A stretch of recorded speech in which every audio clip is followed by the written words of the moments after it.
Kinfolk, happy Sunday. Beloved of God, will you pray with me? Gracious God, you brought us here this morning. And so share a word and open our hearts to receive it. Amen. Well, when I was a kid, nobody wanted me on their team. Nobody wanted me on their kickball team. I was really bad at sports, comically so. And it wasn't like a secret. This was a visible and known quantity about my identity. And I had no excuse for being bad at sports. The men in my family were all athletes, played football and stuff. My dad made me play sports. To this very day, I can't pinpoint why I'm so bad at sports. I'm not even good at bowling, and like frisbee golf. I've tried them all. I've tried everything. It's not for lack of practice. When I was a kid, I ran my scrawny little butt off. I had practice. I ran miles, and I still came in last. I ran hard. I ran as hard as I could. And, good job, Dannison. You finally cracked that 9-minute mile. Way to go, champ. And I played soccer as a kid, because everybody played soccer as a kid. I grew up when ASO became the huge thing, and I played ASO soccer, and my dad was my coach. My poor father. Now, the other kids loved him so much. He was a great coach. My dad wanted to call the team, our soccer team, he wanted to call us the Screaming Eagles, because it was the name of the team from the TV show Coach, which was his favorite show. He loved that show, the Screaming Eagles.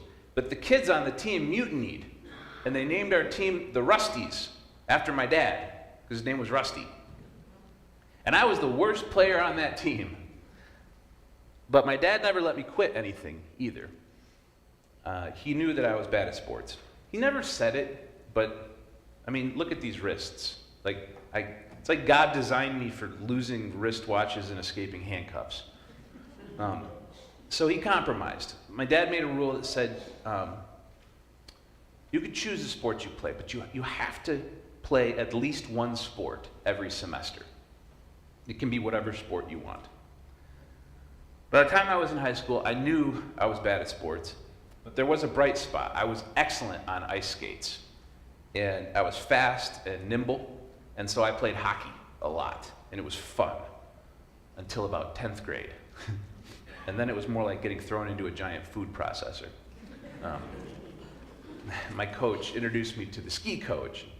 I had a friend named Josh. Thank God for Josh. He was my best friend, and for a time, he was my only friend. And Josh's dad had a similar rule about sports, and Josh was also really bad at sports, so we were kind of perfect together. We would always do sports together, me and Josh. Josh and I would pick sports that we could do together that seemed like fun. So we played tennis, and we played as doubles, as a team, which the coach loved because he could stick us together and the match would only count as one loss, for the team. Our tennis coach was classic. It was like he got cast out of an 80s movie. His kid was really good at tennis. He went to statewide champions and stuff. And they both had the exact same kind of slicked back Donald Trump Jr. haircut. And Coach would always say that the best player of the year would get to drive his Porsche to prom, which was hilarious because we always knew it was going to be his son who was the best. And that Porsche was ugly. It's like a bright yellow '94 Carrera. I drove my own pickup truck to prom, and on the way there, the front wheel came off on the highway. Not the tire, the entire wheel. And my date helped me fish it out of the ditch while we waited for my dad to come get us. That's a different story. I was bad at tennis, but I still lettered in it, and they can't take that away. At the tennis banquet at the end of the season, Coach was giving out awards. And he said, I'll never forget this, he said, listen folks, in every sport, someone has to come in last place. Nobody does it with more courage than Nate Dannison. Good hustle, Dannison. So, and Josh and I settled on downhill skiing. And we like skiing because if you're skiing and you get tired, you can just sort of stop trying and let gravity take over and do its thing. And we didn't have any ski gear. We just had like sweatpants and stuff. The rich kids would have these sort of slick one-piece spider suits. It was really cool. And we had whatever we found in the back of the van. I did track and field. I even joined the weightlifting club at one point. I think the other kids thought I was like the mascot or something. Being forced to pick a team is awful. But it did teach me something. It taught me how to differentiate between the things everyone thought I should be good at and the things that I actually was good at. I gave a eulogy once at a funeral service for a pretty famous English teacher from Kalamazoo. His name was Chris Bulmer. He was a devoted English teacher at Kalamazoo Central, and the reason they asked me to speak at his funeral was because Chris helped change my life. When I was 16 years old, I was bad at sports. But you know what I was good at? I was extremely good at writing and reciting poetry. And this is a thing that got kind of big in the late 90s and early aughts. And I was so good at it, I would enter these poetry contests and I'd pretty much regularly win every time I got up on stage. And you got money for winning these things. So I was motivated. And Chris was older than me and he took me under his wing and he helped me out. Poetry is a combination between every kind of rhetoric. It can be stand-up comedy, drama, debate, oratory, preaching. You write and deliver your own material. And you get judged by strangers. I was so good that one year I was chosen for the 4-person team from Grand Rapids that would go to compete in the Nationals. I was the youngest person to ever compete as a solo competitor at the national level. I had chosen a team. And my dad was, it's kind of weird, but whatever. He's doing something. My mom was excited. I chose a team in an area of my life that felt like a calling. I found a culture that celebrated my specific gifts. And they make us choose teams in life all the time. The laziest way to do this, in my opinion, is to choose a team that doesn't require any effort at all from you. This is stuff like nationalism or way you're born or whatever. I expended exactly 0 efforts becoming an American citizen. Didn't have to lift a finger.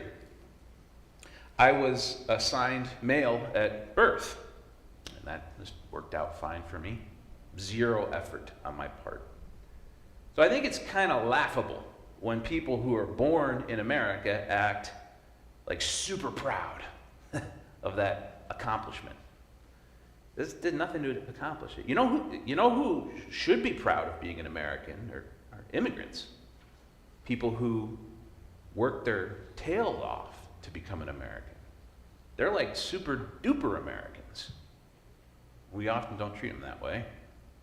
And I feel the same way, incidentally, about gender and relationships and folks who have to fight that fight.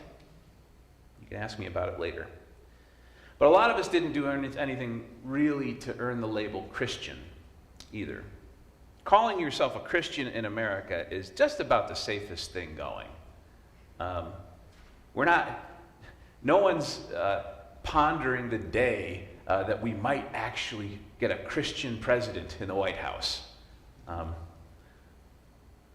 The chances are that if your parents were Christian, you're going to be a Christian. The number one determining factor in your religious identity is the religious identity of your parents, people who raised you. The great majority of Protestant Christians have Protestant Christian parents. For Catholics, it's about 82%. 82% of Roman Catholics were brought up in a Roman Catholic household. For Jewish people, it's 86%. If we dig a little bit deeper into this research, can you guess which particular flavor of Protestantism have the most children who remain in their specific denomination? Somebody said Mormons. Yeah, Mormons. 91%. 91% of children who are raised Mormon remain in that church.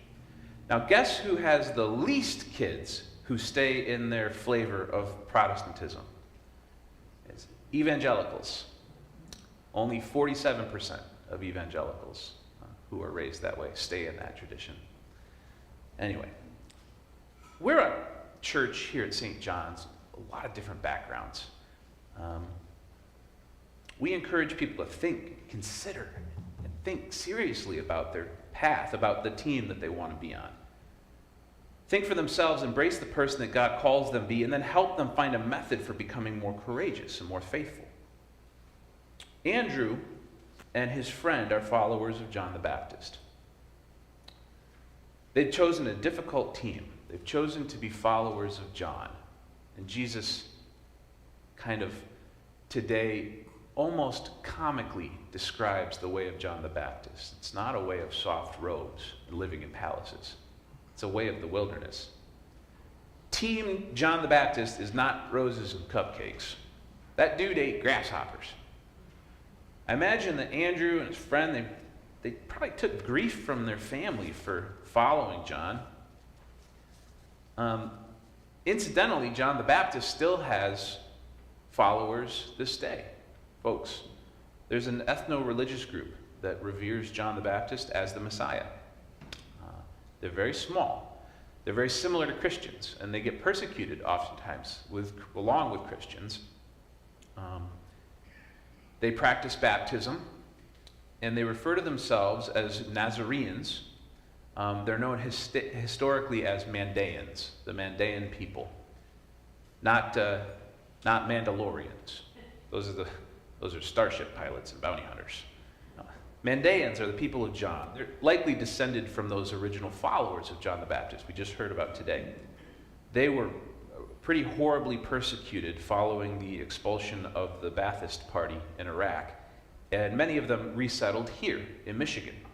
And there's a small, prosperous community of Mandaeans in Kalamazoo and also in Grand Rapids. Andrew and his friend John choose to follow Jesus, and Andrew goes home and gets his brother Simon, who becomes Simon Peter. He says, I want you on this team with me.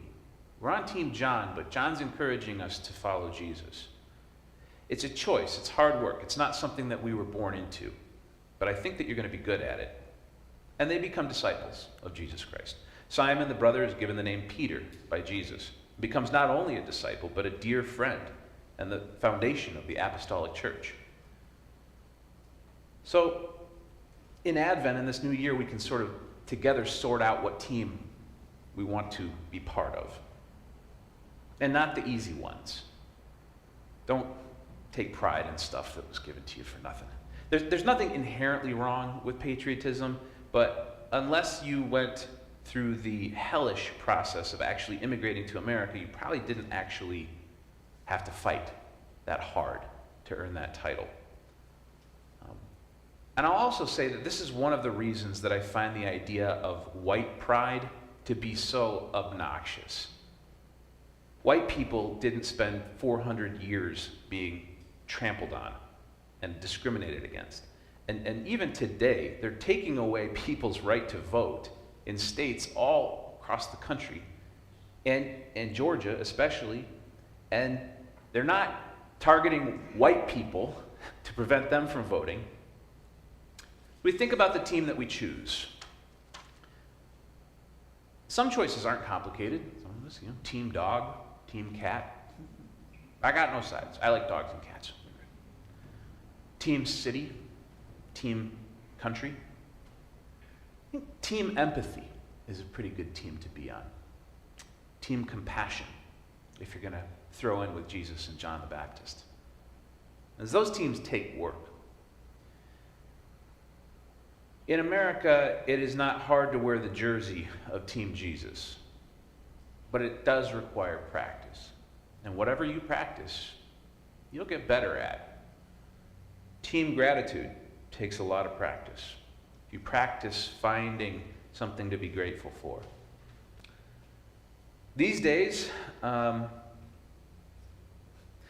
said this last week, but roughly 65% of Americans identify themselves as Christians. But do you know the percentage of Americans that regularly attend church? 19%. So there's a lot of people out there talking a lot of talk. They aren't walking a lot walk. Easier to say you're Christians. And there's a lot of Americans out there that are Christians in just about the same sense that I'm a tennis player. Jesus is asking of his disciples again and again, who do you say I am? Who did you go to see when you went after John? They can be one and the same. I'm a 7th generation Michigander. I've spent more time in the gym training for Team Michigan than I have for Team America. But if Christian's a team that you want to choose to join this year, don't join just because your dad said you had to play a sport. You don't. Most Americans, in fact, of what they say, don't really have a religious practice. We're free to choose, and you are free to choose. So examine your teams this week, the teams that you're choosing to be on. As for me and mine, we're Team Jesus. I'm going to wear the jersey, but we're also going to show up at practice. It's not easy, but it's honest and exciting. Find your team and examine your beliefs and discern where God has called you. And then don't forget to go to practice. Don't forget to show up every day. Practice doesn't make perfect. Who knows? You might get to drive the Porsche to prom. Probably not. But you might find something even better than that. I promise you'll find it. Amen? Amen.